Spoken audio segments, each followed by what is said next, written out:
Hello, everyone.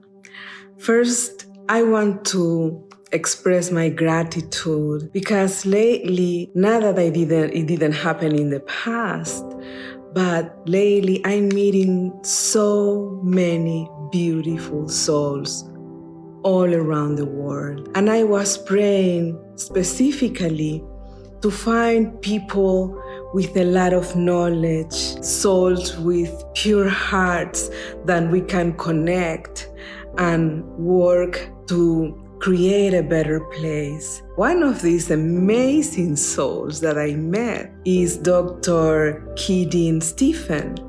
And in December, be prepared because in December I'm going to share you another story how the spiritual realm is so connected to the material world, and I will be in a place that I will show you how I ended up over there. Anyhow, Dr. Stephen shared with me the other day a text with this picture of the butterfly nebula. Let me read this first, because then I want to jump in how I see, and this is just my personal humble viewing. I'm not interpreting anything. Each one of us has a different way of seeing their own reality through their own lenses and experiences. So this is just one tiny, humble contribution to that perspective. So what he said in the text, it says, let me read for you, two of the greatest theoretical physicists of all time spent major portions of their careers searching for grand unifying theories. Albert Einstein chased his unified field theory from the 1920s to 1955, and Stephen Hawking pursue a framework combining quantum mechanics and classical physics to explain the laws of the universe from the 1960s until 2018. Neither man was successful. Maybe it's time to consider this remarkable statement written by Abdu'l-Baha in 1902. Love is the most great law that ruleth this mighty and heavenly cycle.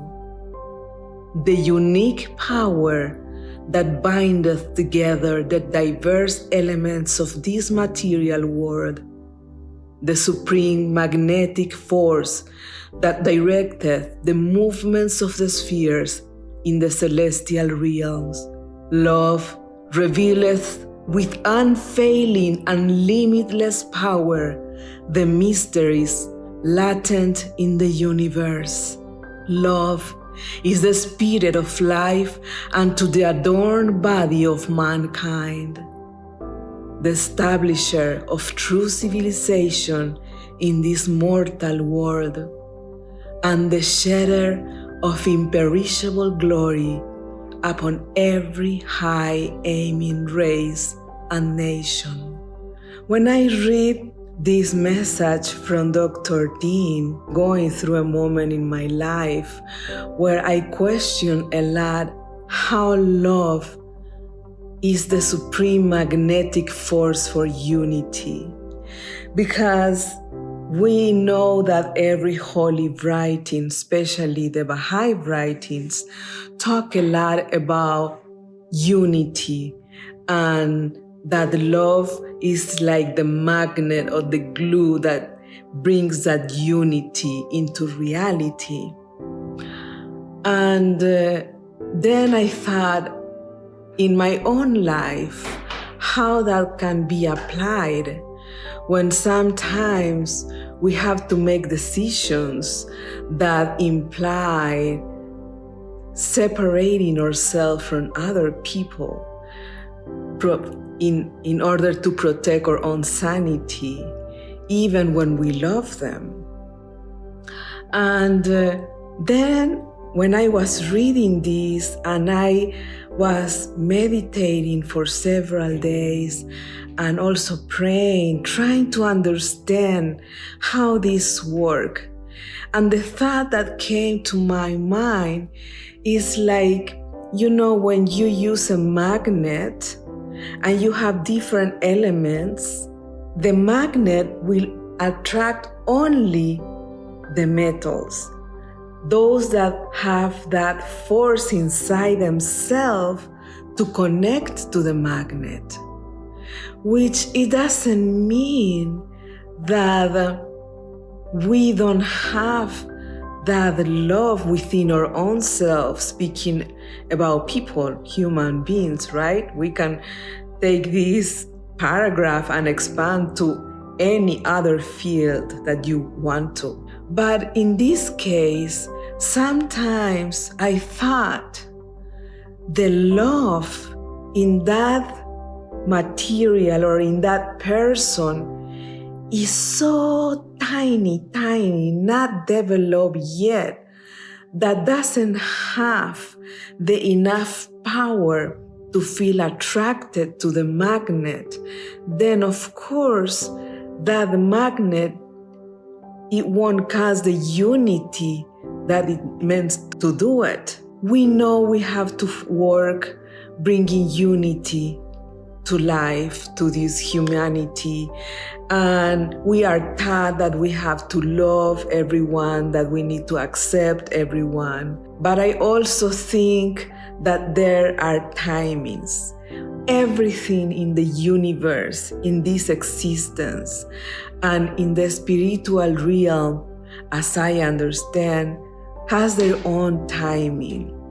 And sometimes people, communities are not ready yet to come together.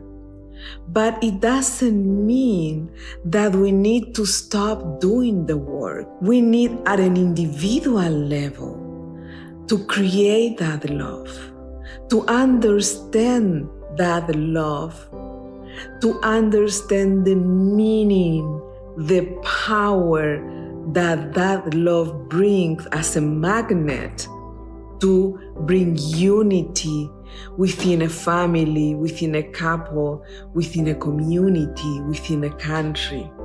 So don't get discouraged because the rest of the people are not ready. There are people who are ready.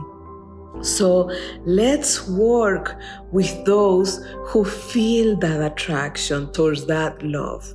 And that love comes from God. The rain comes and water everything in the field. Some can absorb the bounty of the water and use for their own growth and survival. Some are not ready yet to absorb. But that is okay, because everything again has their own timing. So I want to leave you with that, and I will love to listen, to learn, to hear what is your perception about using love as a magnet for unity. Leaving you with that. Have an amazing time. See you soon. Bye.